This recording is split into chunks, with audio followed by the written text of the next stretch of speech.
मित्रों, सनातन धर्म के अनुसार धर्मराज को मृत्यु का देवता कहा जाता है, जिसके बारे में वेद में भी बताया गया है। लेकिन क्या आपको पता है, जो स्वयं सबकी आत्मा को मृत्यु लोक ले जाते हैं, उस यमराज की भी मृत्यु हुई थी।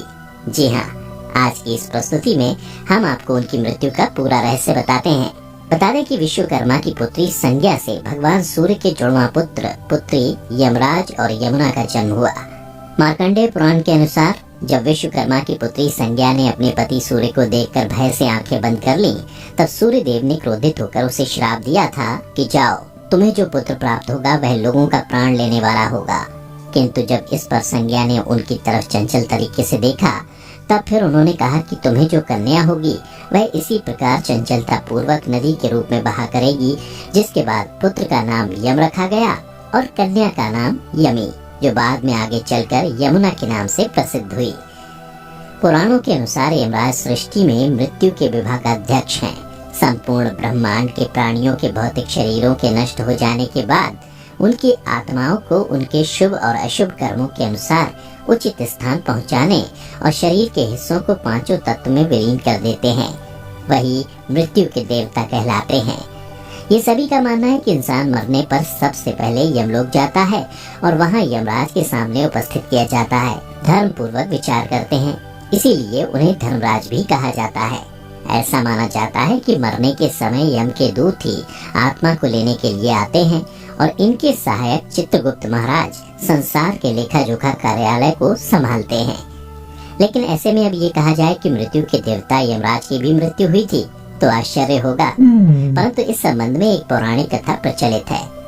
ऐसी मान्यता है कि कालंजर में भगवान शिव के भक्त राजा श्वेत राज्य करते थे।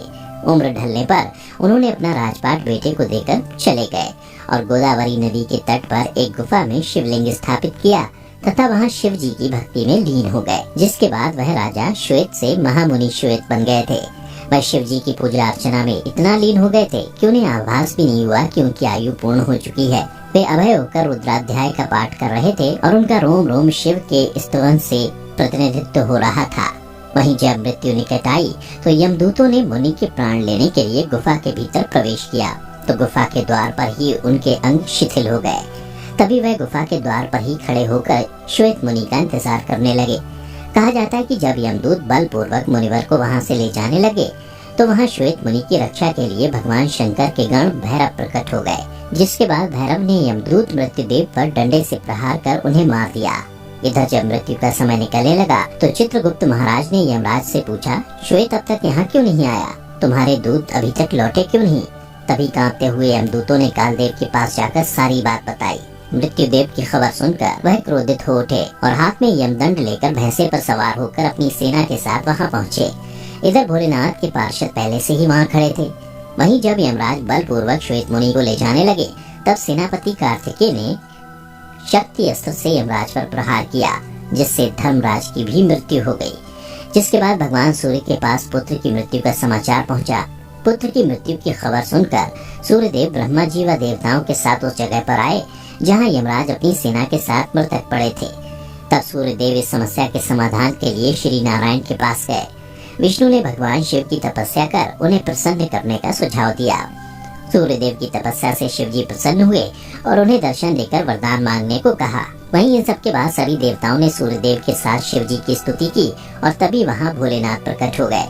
भगवान को देखकर देवताओं ने कहा, भगवान, यमराज सूर्य के पुत्र हैं, वे लोकपाल हैं और आपने ही इनकी धर्म अधर्म व्यवस्था के नियंत्रक के रूप में नियुक्ति की है। इनका वध सही नहीं है, इनके बिना सृष्टि का कार्य असंभव हो जाएगा। अतः सेना सहित इन्हें जीवित कर दें, नहीं तो अव्यवस्था फैल जाएगी। सभी देवताओं की बात सुनकर शिव जी ने कहा, मैं भी व्यवस्था के पक्ष में हूँ। मेरे और श्री नारायण के जो भक्त हैं उनके स्वामी स्वयं हम लोग हैं। मृत्यु का उन पर कोई हक नहीं होता। स्वयं यमराज और उनके दूतों का उनकी तरफ देखना भी पाप है। धर्मराज के लिए भी यह व्यवस्था की गई है कि वह भक्तों को प्रणाम करे। फिर भोलेनाथ ने देवताओं की बात मानकर यमराज को प्राणदान दे दिया। प्रभु की आज्ञा से नंदी ने गौतमी नदी का जल लाकर यमदेव के पार्थिव शरीर पर और उनके दूतों पर छिड़का, जिससे सब पुनः जीवित हो उठे। जीवित होते ही यमराज ने श्वेत मुनि से कहा, संपूर्ण लोकों में अजय, मुझे भी तुमने जीत लिया है। अब मैं आपका अनुगामी हूँ। आप शंभुनाथ की तरफ से मुझे अभय प्रदान करें। धर्मराज की बातें सुनकर श्वेत मुनि ने कहा, भक्त तो विनम्रता की मूर्ति होते हैं। आपके भय से ही सत्पुरुष परमात्मा की शरण लेते हैं। उनकी बातें सुनकर प्रसन्नता से यमराज अपने लोक चले गए और शंकर जी ने श्वेत मुनि की पीठ पर अपना वरद हस्त रखते हुए कहा, आपकी लिंगोपासना धन्य है श्वेत। विश्वास की विजय तो होती है। अंत में यह सारी घटना के बाद श्वेत मुनि शिवलोक की तरफ चले गए। तो मित्रों, आपने जाना कि मृत्यु के देवता यमराज की भी मौत हुई थी। अगर आपको पहले से किसी बात की जानकारी थी तो हमें नीचे कमेंट करके जरूर बताएं। आज की इस वीडियो में बस इतना ही। हम उम्मीद करते हैं कि हमारी वीडियो के जरिए आपको कई सवालों के जवाब मिल गए होंगे। अगर ये वीडियो पसंद आई हो तो इसे लाइक और शेयर जरूर कीजिएगा।